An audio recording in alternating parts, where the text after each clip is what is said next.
Our next film gives us a quick review of the early runnings of the Southern 500 and then takes us to the 1958 race. Like its predecessor in '57, this one too was crash marred, emphasizing the difficulty and danger of the Darlington Oval. In all, 3 drivers would sail through the guardrail that dreadful Sunday afternoon, but somehow they survived with only minor bruises. The first incident, Eddie Pagan at about 1/3 distance. NASCAR officials couldn't fix the railing, so they warned the drivers to avoid that unprotected area of turn 1. Well, you know what happened. Just a few minutes later, Eddie Gray lost control. He too went over the rail. And then Jack Smith became the 3rd driver to fly right out of the racetrack, just inches from where Pagan and Gray went over. Let's have a look at the carnage that was the 1958 Southern 500.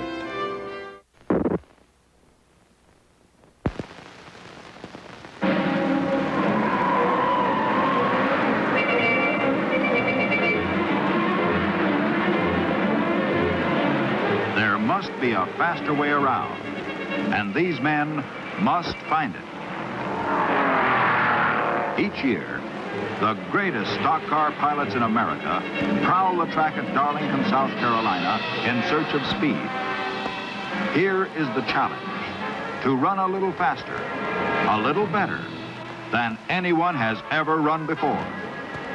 This is the challenge of the Southern 500.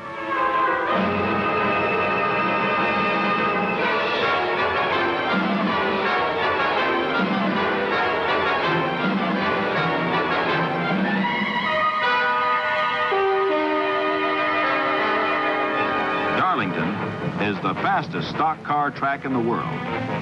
Men have made it that way. Their search for new horizons and speed has a proud and exciting history. The year 1953 marked the first time that fans from 48 states came to Darlington for what promised to be the greatest stock car auto race ever run. 36,000 packed the giant raceway that year to watch as men answered the question, how fast must I go to win? What price must I pay for triumph?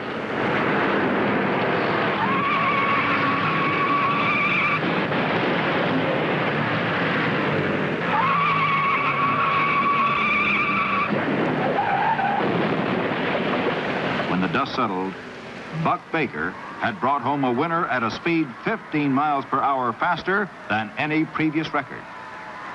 This is the challenge of competition, the challenge that makes the most of men and cars. Records stand only to be broken. And in 1955, the fastest field ever assembled for a Southern 500 started a race that 55,000 fans would never forget.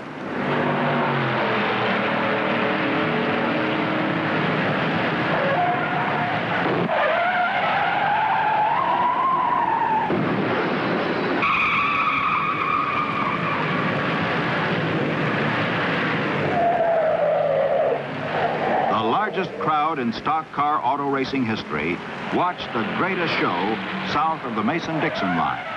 And for the 5th consecutive year, no one was even scratched.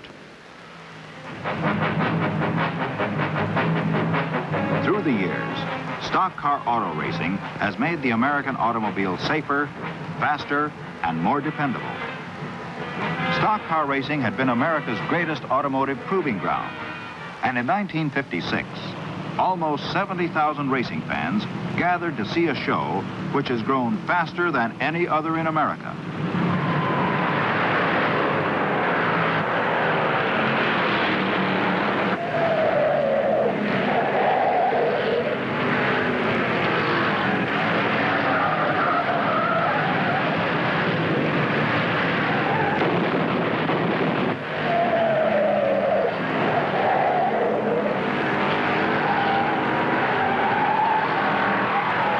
The average speed for 500 miles, a blistering 95 miles per hour. How much faster could they go? A year later, in 1957, the records were again broken. The speed for a single lap had been pushed to 119 miles per hour. And on race day, a record-breaking crowd watched a record-breaking field begin a contest that had become known as the World Series of stock car racing. Speedy Thompson flashed across the finish line, and a dream came true. For the first time, an American stock passenger automobile had raced 500 miles at an average speed, better than 100 miles an hour. A new year, and again Darlington holds out a challenge. The grandstands this year hold 80,000, more fans than ever before. Police estimate that 125,000 people have poured into Darlington, and today the gates to the raceway are jammed with eager spectators.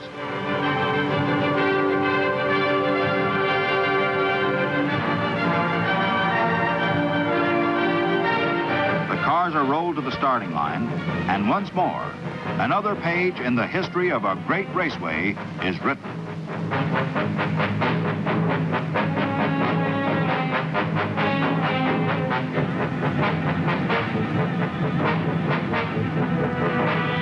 At the pole position, Ed Pagan in number 45, fastest qualifier of the first day. In the center of the first row, Fireball Roberts, number 22.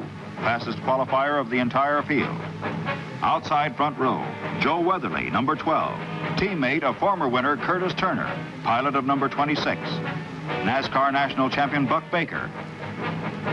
Speedy Thompson, winner here a year ago in number 46.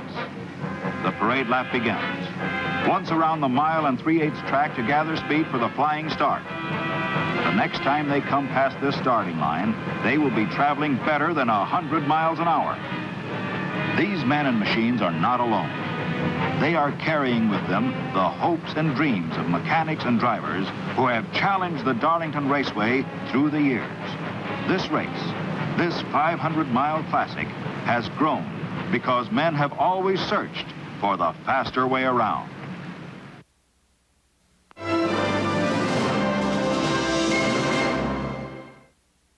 Here they come.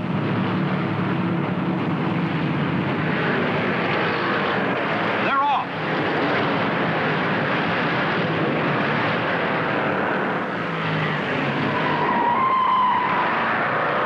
Coming off the first turn, Joe Weatherly, number 12 Ford, booms into the lead. It's Weatherly in front and building his lead as the pack moves through the second turn into the backstretch.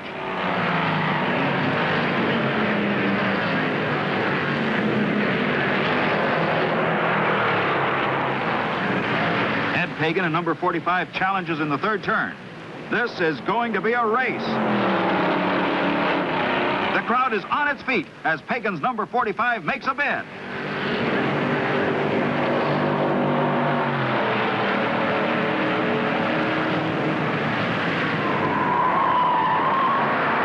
Pagan's Ford grabs the lead as the field strings out, pacing themselves for the long grind ahead.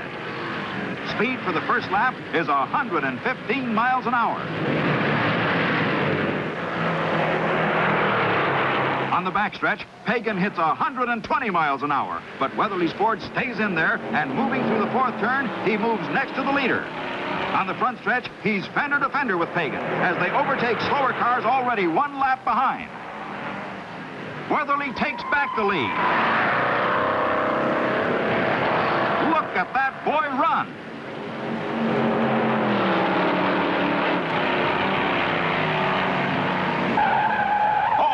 Trouble. Don Kibberling in number 60 smashes a guardrail and spins off the high bank first turn. Fire on the track. The yellow flag warns other drivers as flame creeps along a trail of gasoline spilling from the ruptured fuel tank.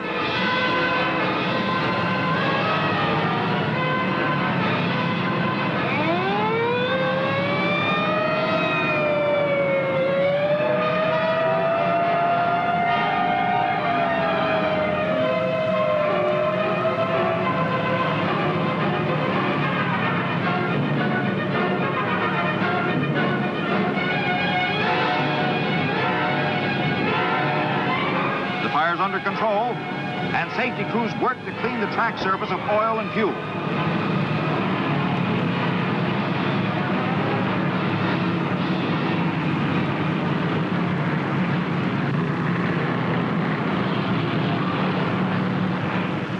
green flag again signals high speed. But the first 20 laps have been too much for some cars. A 340 horsepower Dodge with Ken Rush at the wheel is out with a blown head gasket. Pagan has put the pressure on Weatherly, and coming down the main straightaway, he noses ahead. Look at those boys race.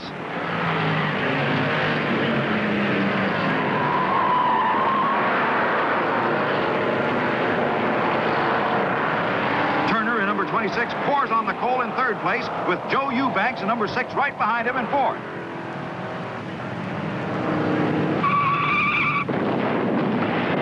A car through the rail in the first turn. It's Pagan. Pagan blew a tire, smashed through the guardrail, and rolled down the 40-foot embankment.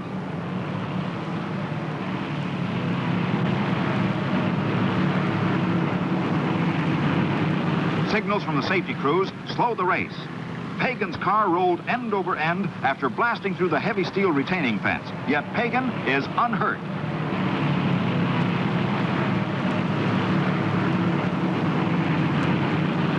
Number 45 is ready for the junk pile after a mishap at 115 miles an hour. With the field slowed by the caution flag, Joe Weatherly in number 12 gives up first place as he pits for fuel and a precautionary tire change. His crew wants to get him out again before teammate Turner, running second, can take the lead.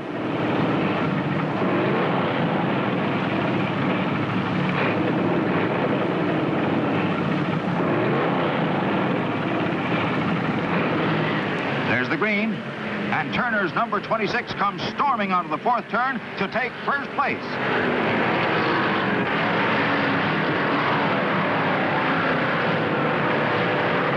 Weatherly gets away from the pits in a hurry. With 350 miles to go, it's still anybody's race.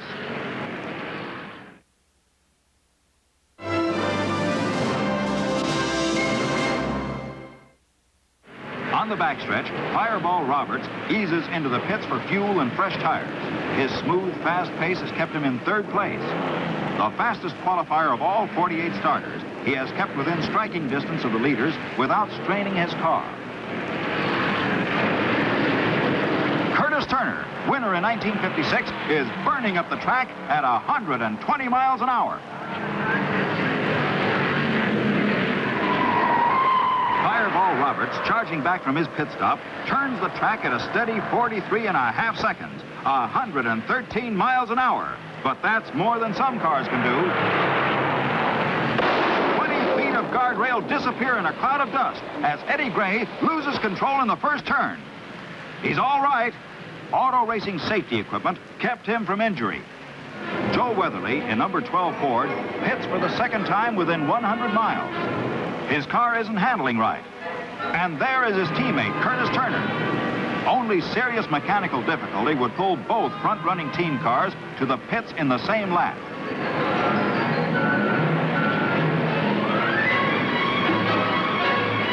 Weatherly's number 12 gets away, but his car still doesn't seem to be running right.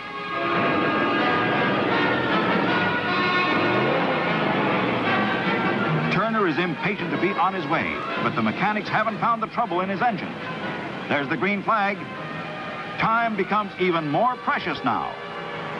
And there goes Fireball Roberts, moving into second place. Weatherly is still leading, but Roberts is only a half a lap behind and making a bid.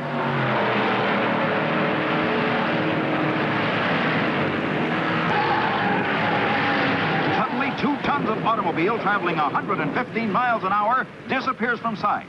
An oil slick on the first turn and a missing guardrail torn out in a previous accident was a combination Jack Smith couldn't handle. Although number 47 is completely wrecked, the driver walked away. The hours of competition that make new cars old in a single afternoon are taking their toll. Less spectacular is the ordinary wear and tear of competition. Curtis Turner limps to the pit, his engine failing.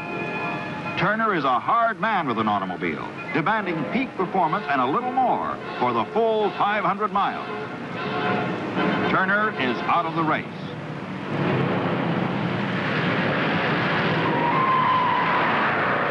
Fireball Roberts in second place is pushing Weatherly to a showdown.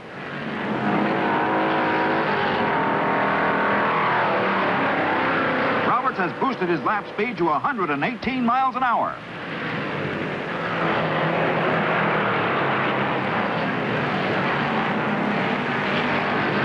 Weatherly into the pits again. Does he need fuel or is it trouble?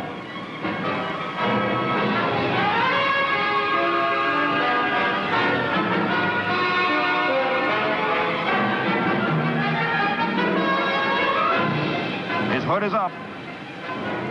Roberts' pressure plus Weatherly's early laps at 120 miles an hour have been too much for the automobile. As Weatherly's pit crew worked frantically to locate the trouble, Roberts in number 22 picks up a full lap lead. Weatherly is out of the race.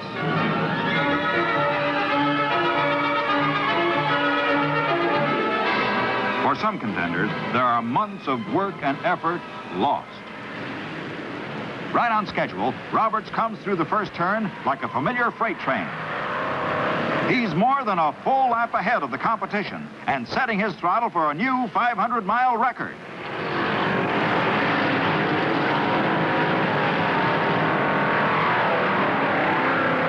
Battling for second place now is Junior Johnson in number 11 and Shorty Rollins in number 99. Their race isn't over.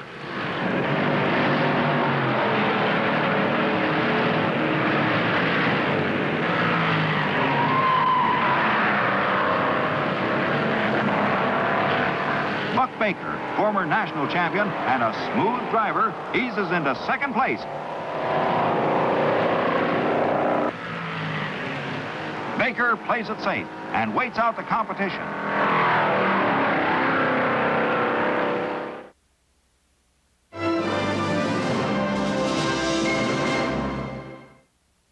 Fireball Roberts has victory in sight. He stands on the throttle in the high bank groove. His average speed for the distance is almost 102 miles an hour.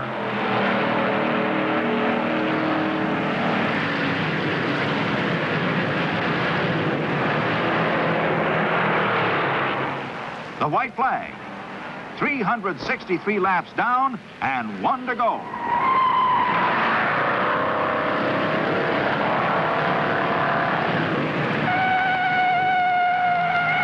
That's the end of the race for Herman Bean. This pit stop is the last one today, and one the fans will long remember. Roberts is wheeling through the last mile smoothly and steadily. After 4.5 hours of racing, his car is almost a year old.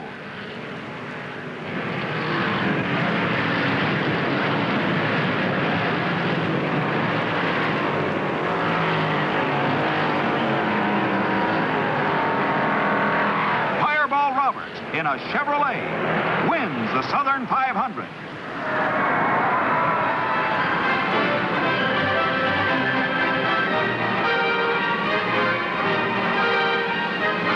Fireball stops at his pit to share the winner's glory with his crew, the men that helped make it all possible.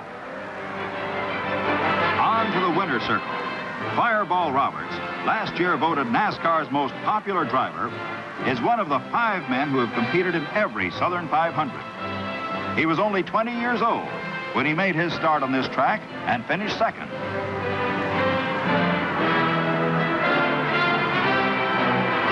Roberts' purse is more than $13,000, the largest slice of the largest purse ever offered in stock car auto racing.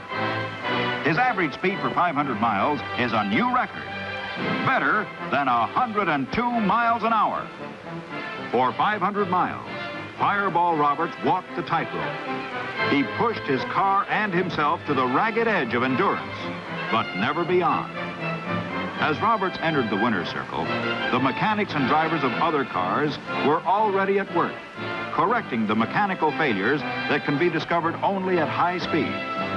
New standards of mechanical performance, new standards of safety, are set in every race. Despite accidents and high speed, no one was injured. The safety of the American automobile has been proven again. Roberts has answered for himself the challenge of the Darlington Raceway.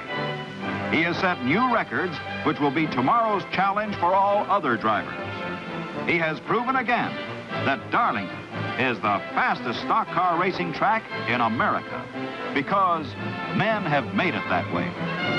Men who have found the faster way.